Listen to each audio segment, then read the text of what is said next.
Paul Pantalleresco ta' 55 sena mill-imqabba kien ikkundannat sentejn ħabs u akkużat ukoll b'tixħim wara li ammetta l-allegazzjonijiet li saru fil-qorti b'rabta ma' tbabbis tal-1000 smart meter tal-Ene Malta.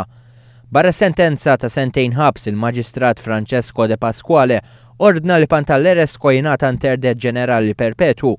Dwar dan il-każ tresqu l-qorti 4 persuni oħra li fost l-akkużi li qed jiffaċċjaw hemm korruzzjoni uffiċjal pubbliku u li għamlu użu minn ħwejjeġ tal-Gvern.